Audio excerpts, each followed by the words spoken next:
Hello, I'm Tom Davis, Global Sector Lead for Sustainable Health for World Vision International, and I wanted to talk to you about the care group approach and the Nurturing Care Group project model. We've made remarkable progress in reducing infant and child deaths in the past few decades, and the annual rate of reduction in child deaths has increased from 1.9% in 1990, when 12.6 million died every year, to 4% today. This is God's promise coming to pass. But we have more work to do. Despite the global progress, an estimated 5.4 million children under age 5 still died, and 1 million children 5 to 14 years of age died in 2017 alone. Some of you probably had something to do with that.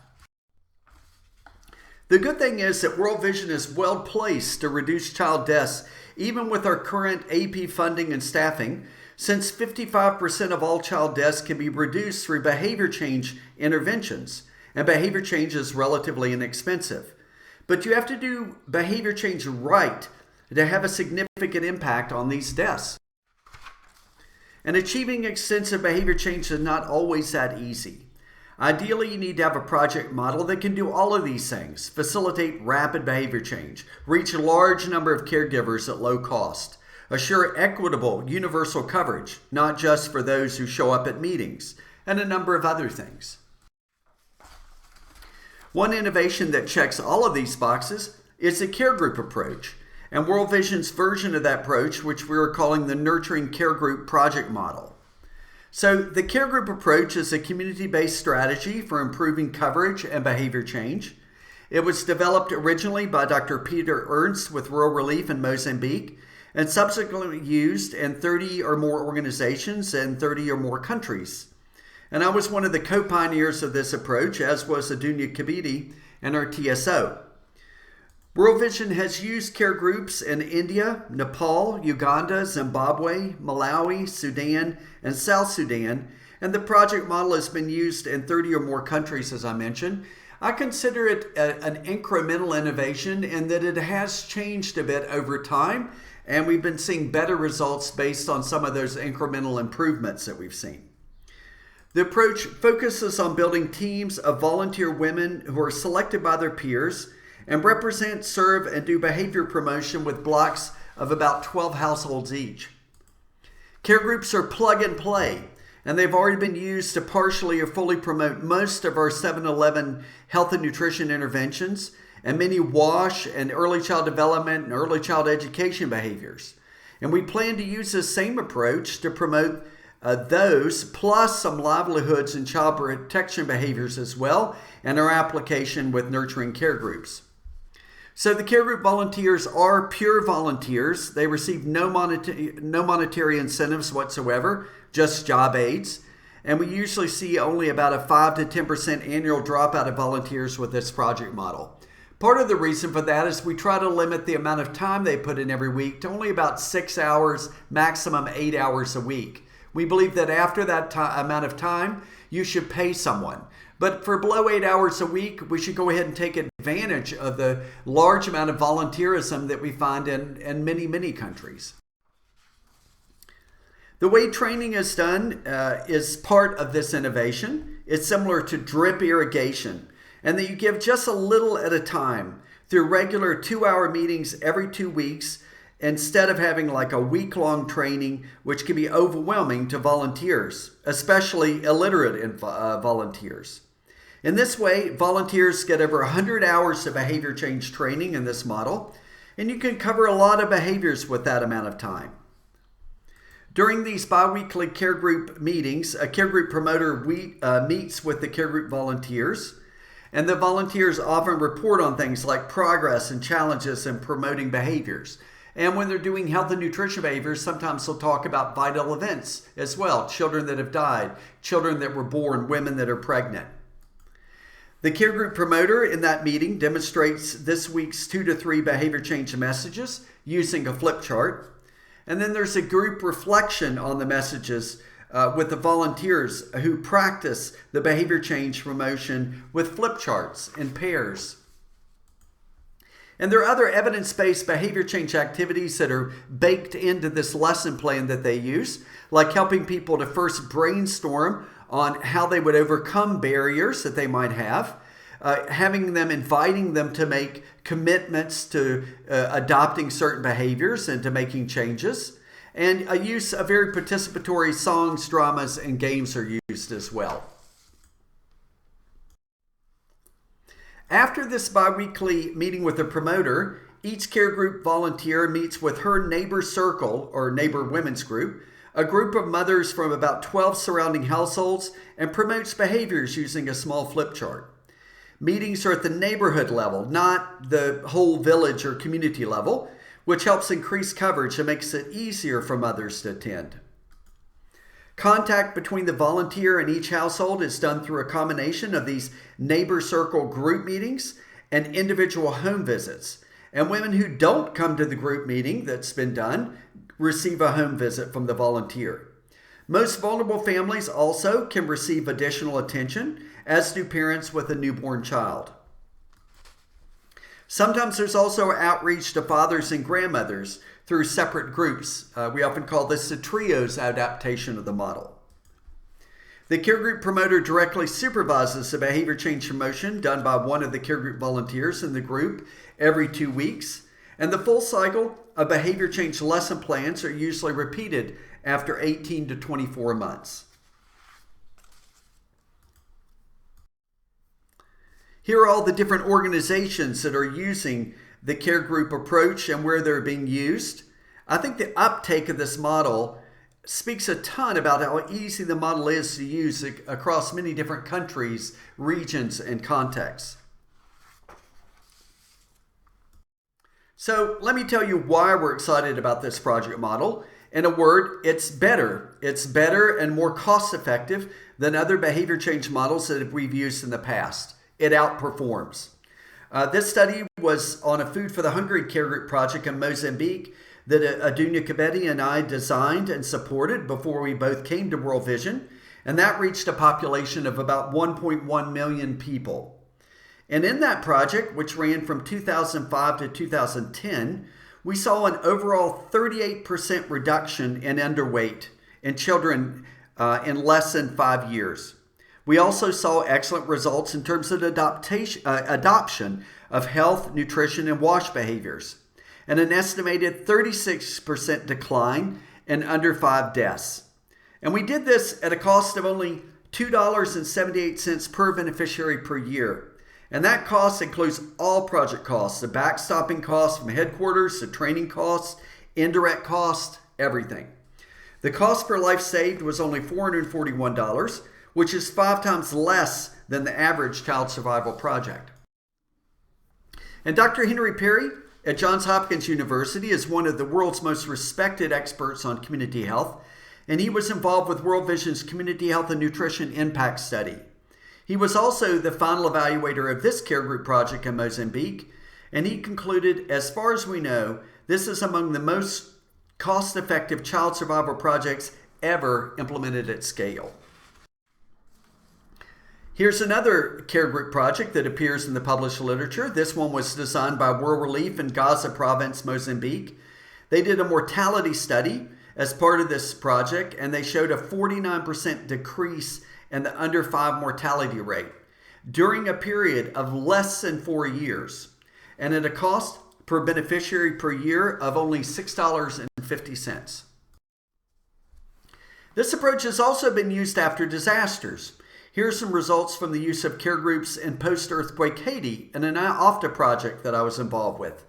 Note that many of these changes are 20 percentage points or more, and these changes came about in fewer than 12 months. Another feature of this innovation that there's a consistency, equity, and an intensity in coverage. This data is from monitoring forms in a care group project in Burundi over 2 years.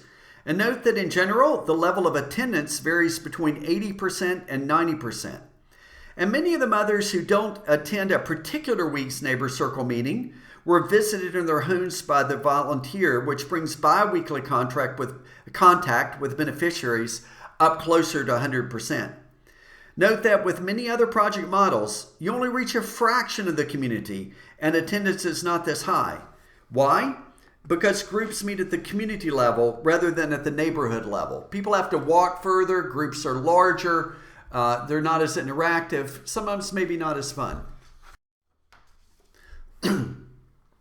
Here's some data from another care group project in Liberia that had the best improvement in child nutritional status that I've ever seen in any project in my 30 years of experience. They had a 65% reduction in underweight in 4 years, and that's unheard of. And in Cure America Global's care group project, they combined this care group strategy with community-based impact-oriented approach and some WASH inputs that they got from the Hilton Foundation. This is a lot of information here, but just look at that last column. This is an indicator gap closure, which is a measure of what was achieved versus what was possible to achieve given the baseline. And note that there's a 65% gap closure for the impact indicator in this care group project, the percentage of children who were underweight. And for the other indicators, many of them almost reached perfection, close to 100% closure of the gap, and close to 100% coverage by the end of the 4-year project. This was for a wide variety of outcomes: vaccines, WASH indicators, insecticide-treated net use, clinical services, care seeking. And for 40 of the 43 indicators that Cure America's measured in this project using care groups, they closed more than half of the indicator gap. So as we saw this data coming in on this project model and this approach, some people were saying that the remarkable results might be because the organizations implementing care groups were remarkable. Or maybe it was because the countries where we chose to intervene were easy countries to really be able to make something happen. But that wasn't it. This recent evaluation that I co-authored with Johns Hopkins researchers compared the effectiveness of multiple care group projects in 5 African and Asian countries to other USAID-funded child survival projects that did not use care groups in terms of coverage of key child survival interventions and under 5 mortality rates. The table shows that the mean changes in adoption of behaviors of care group and non-care group projects. So for example, look at this hand washing with soap, where it rose 20 points on average in non-care group projects, but 43 points on average in the care group projects. In this study, they compared 10 care group and non-care group projects were matched by country and year of program implementation for comparison. And they all had about the same budget. And when we say non-care group project, it means they were doing health promotion but using other more traditional methods such as community health workers, mother-to-mother support groups, other methods. That evaluation found that care groups had double the behavior change of non-care group projects and had 53% better under 5 mortality reduction. This is just a better mousetrap. This isn't just new, but it's better. One incremental and combination innovation we're working on in World Vision right now is to create a multi-sectoral version of this care group approach, which we're calling nurturing care groups. It's a combination of the nurturing care group framework, which was released by WHO and UNICEF last year, with the care group approach. It's being developed with World Vision US WASH funding, but with input on the design team from all sectors. And with it, we're hoping to eventually reach every household in the program focus area or the entire program impact area of an AP for about $2 to $3 per capita. The purpose will be to promote basic parenting skills and encourage adoption of key behaviors from all the different sectors. And the TSO is currently offers training in the traditional care group approach, and we'll be working to develop a training manual for this multi-sectoral nurturing care group approach over the coming year, which is based on the traditional model with these changes. Here are some of the features of this innovative nurturing care group project model that we think it makes it good for World Vision. One is it fits with multiple World Vision strategic initiatives. It builds on World Vision's global impact framework. It will help World Vision to achieve 11 of its 15 child well-being objectives and 6 strategic initiatives of Our Promise. It's multi-sectoral, plug and play, and flexible. It's a behavior change platform for promoting different behaviors from different sectors at the field's discretion. That is, based on their local situation, their local epidemiology, their KPC baseline survey, what needs to change. And it's also a model through which some program models, project models in World Vision can be run, like elements of Go Baby Go and community-led total sanitation. It's very low cost. At only, as I mentioned, about $2 to $3 per beneficiary per year. Compare that to about $13 for CLTS and $9 for timed and targeted counseling. These other models, we're not saying this will replace those models. We're seeing that this will be our kind of entry model, and then sometimes we'll also want to do more intensive work using something like timed and targeted counseling and build on top of this framework.